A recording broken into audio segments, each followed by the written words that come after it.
Cabinet मंत्री सुरेश खन्ना कुशीनगर के दौरे पर रहे। इस दौरान उन्होंने अधिकारियों की पीठ थपथपाई। दरअसल IGRS निस्तारण मामले में कुशीनगर प्रदेश में नंबर 1 बन गया है, जिसको लेकर कैबिनेट मंत्री सुरेश खन्ना ने अधिकारियों की पीठ थपथपाई है।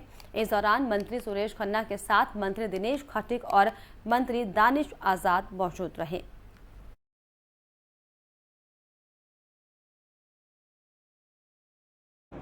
दो विद्यालयों का निरीक्षण किया, अस्पताल का निरीक्षण किया और मैं रात तक कई और स्थानों पर भी जाऊंगा। एक हमारी गांव की चौपाल भी है, उद्यमियों से भी बात करूंगा और गौशाला भी देखूंगा।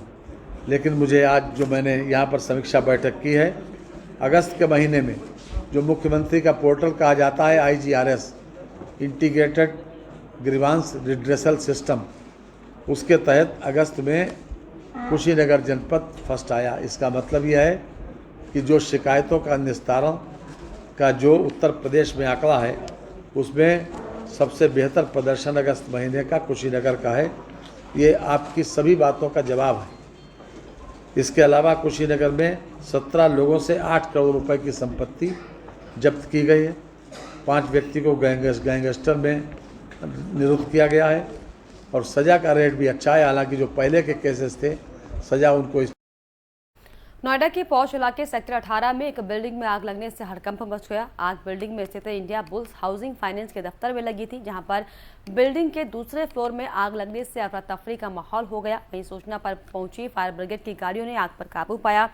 वहीं अग्निशमन अधिकारी अरुण कुमार सिंह ने बताया कि आग लगने की सूचना पर पहुंचे दमकल की गाड़ियों ने कड़ी मशक्कत के बाद आग पर काबू पाया है। आग की वजह से बिल्डिंग के 2nd और 3rd फ्लोर पर कुछ लोग फंस गए थे। धुएं की वजह से फंसे हुए लोगों को निकालने में दिक्कतें आ रही थी, लेकिन हाइड्रोलिक लिफ्ट के जरिए सभी लोगों को सुरक्षित रेस्क्यू किया गया है।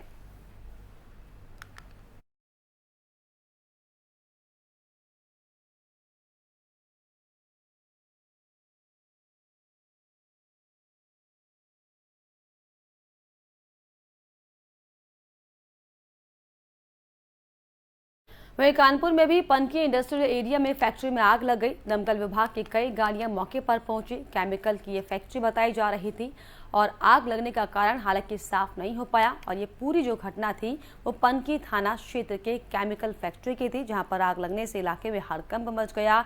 जिसके बाद जानकारी पर पहुंची दमकल विभाग की गाड़ियों ने कड़ी मशक्कत के बाद आग पर काबू पाया है।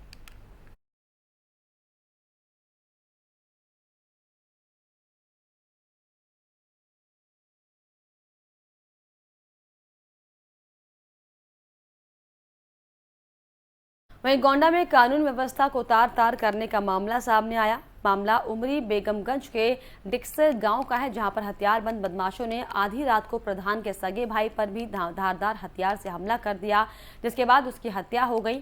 साथ ही साथ एक भाई को गंभीर रूप से घायल कर दिया। दरअसल बदमाशों ने रात में लाइट जाने के बाद मौका पाकर घर के बाहर चारपाई पर सो रहे प्रधान के भाइयों पर जानलेवा हमला किया। वहीं जानकारी पर पहुंची पुलिस ने मामले की जांचबीन शुरू कर दी है।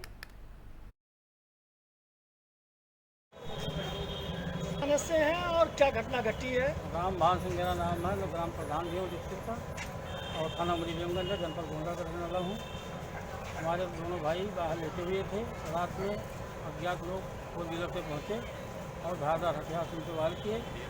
तो दूसरा भाई जग गया, तो उसके बाद उनको वहीं मार दिए थे। तो हम समझ नहीं पाए, लेके चले हॉस्पिटल गोंडा, यहाँ मृतक हो चुके गया और दूसरा भाई उसका उपचार हो रहा है। अच्छा, क्या नाम है? देश कुमार सिंह उपचार हुआ है। क्या कोई रंजिश थी? क्या रंजिश नहीं, गांव का थोड़ा हल्का फुल्का विवाद था। बाकी ऐसी हमारी किसी से नहीं थी कि इस तरह का को अंजाम दिया जाए। थाने में तहरीर दी गई? अभी तहरीर नहीं दी गई। शिव साहब आए थे, मौके पर चले गए जाकर के, तो चले मेडिकल का काम देखो, उसके बाद वाला काम होगा। तो तहरीर क्या देंगे, नामजद के अज्ञात में? अभी तो भी बाद में बता पाएंगे कि क्या देते हैं, दिमाग दौड़ा रहे हैं, कहाँ जा रहा है।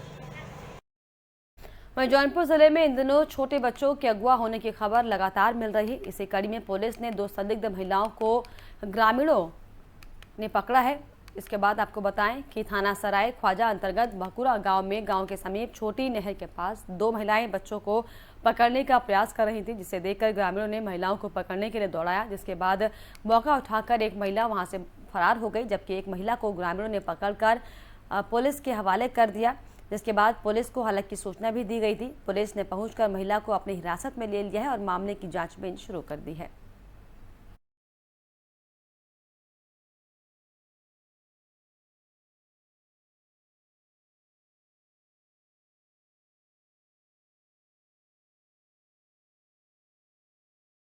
वहीं जौनपुर में जिलाधिकारी के निर्देश पर झोलाछाप डॉक्टरों के खिलाफ कड़ी कार्रवाई की गई। जिलाधिकारी के निर्देश पर जनपद के झोलाछाप चिकित्सकों, फर्जी अस्पतालों व पैथोलॉजी सेंटरों के विरुद्ध चल रहे अभियान के तहत एसडीएम सदर ने मंगलवार को एक फर्जी अस्पताल व पैथोलॉजी सेंटर पर छापेमारी की है।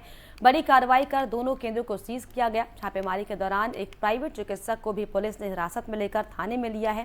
एसडीएम सदर की कार्रवाई से क्षेत्र के झोलाछाप डॉक्टरों व अस्पतालों के संचालकों में हड़कंप मच गया। हाल ये हो गए कि छापेमारी के डर से कई सेंटर संचालक ताला बंद कर मौके से फरार हो गए हैं।